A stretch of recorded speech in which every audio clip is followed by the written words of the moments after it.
students, today we will take our fourth unit that is related with the theory of production. First of all, let us discuss the meaning and concept of the production. What is production?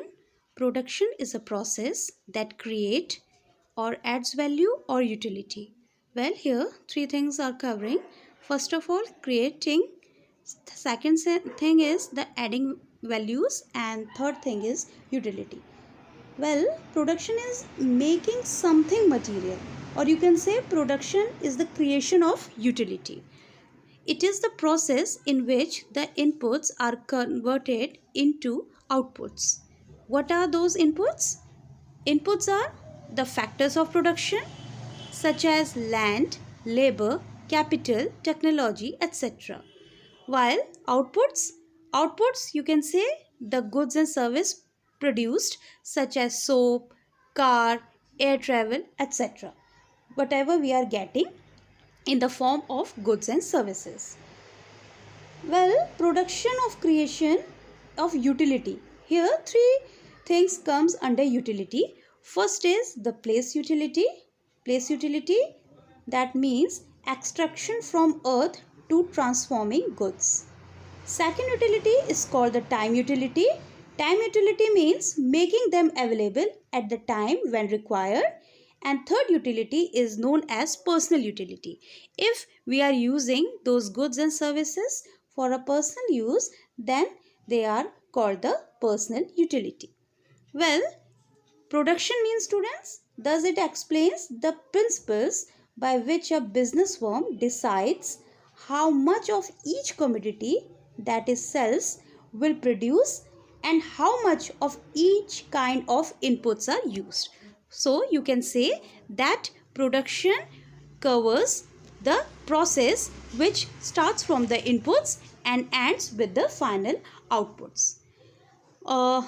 Let's take this inputs further. Now inputs, as I say, land is the most significant thing for that. Lands means the natural resources such as surface, mineral, air, river, sea, etc. We have different uses of the land, and you can also say that the land is fixed and free gift of nature. Second thing comes under the input is called the labor. Labor, mental or physical effort done by a man without the review of.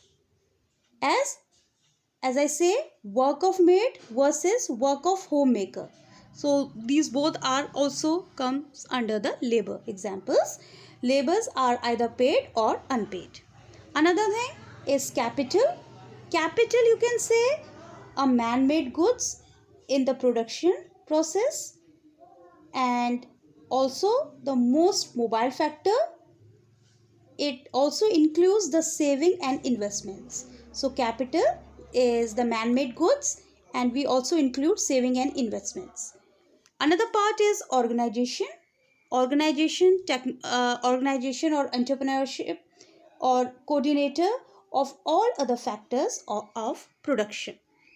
Well, production factors, if production factors, if further explains through production function, then we can give this formula Q equals to F. Here Q equals to F. F are all those factors which we said: land, labor, capital, organization, technology, etc. The factor of production that is carry out the production is called the inputs. And input factor, students, cover two things. First is variable inputs and another is called the fixed inputs. Okay, again, input factors, if we classify them, so there are two types, variable and fixed. Now let us understand what exactly the variable and fixed inputs means. Fixed inputs, as the name says, it remain the same in the short period, while the variable input, students, in the long run, all factors of production are varies according to the volume of output. Another thing about the fixed inputs is at any level of output the amount is remain the same, while the cost of variable inputs is called variable cost. if we give some examples of fixed inputs, we can say land, building, etc. In the long run, fixed inputs are become varies. While the variable inputs, the cost of variable inputs is called the variable cost. And example of variable inputs are raw materials, labors, etc. Well, students, if we talk about the application of law, or what are the uses of this application of this law, then how this production is important. So this production is important because first of all, it helps to improve our standard of living. Secondly, provision of employment opportunity is also given by the production, and it also makes goods and services available. Production also helps to increase export potential. So you can say that there are several applications of this law. After the input factors, let's take the another point related with the production, that is called the various concept of production. Various concept of production, first of all, let us take the total product, average product.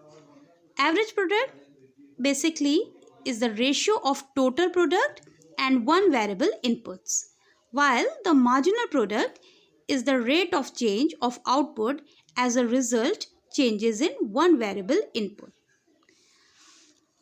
Law of production function, again we will take the law of variable proportion, that is called the law of diminishing return. Law of diminishing return is always applied with the short run production function with at least one input is variable. See, if one input is variable and it is also covering the diminishing return, it says the law of variable proportion. The another law of production function is the laws of return scales. Laws of return scales, long run production function with all input pack factors are variable. Here only one input was variable, but here if all input factors are variable, they are called the laws of return scale. Well students, there are three stages. Actually, it goes through three different stages.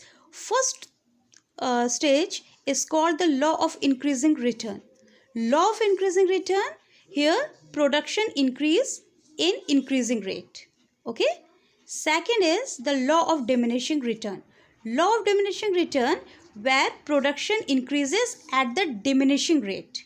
And third is called the law of negative return, where production starts to negative. Negative means it falls down. It decreases.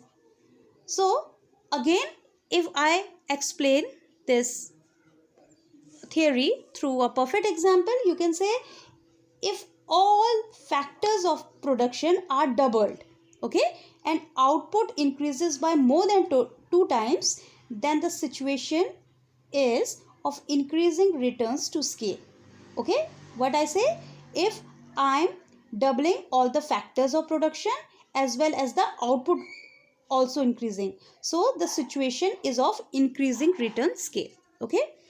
On the other hand, if output does not double even after 100%, here what is not increasing? Output. Increase input factors, we have diminishing return of scale.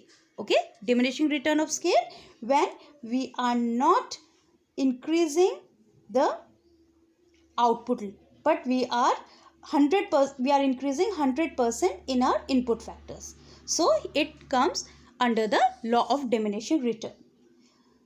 Well, at last students, in order to produce goods and services which can be sold and generate revenue and profits, a firm must purchase or hire scarce inputs, which are its factor of production, and the factor of production can be fixed or variable.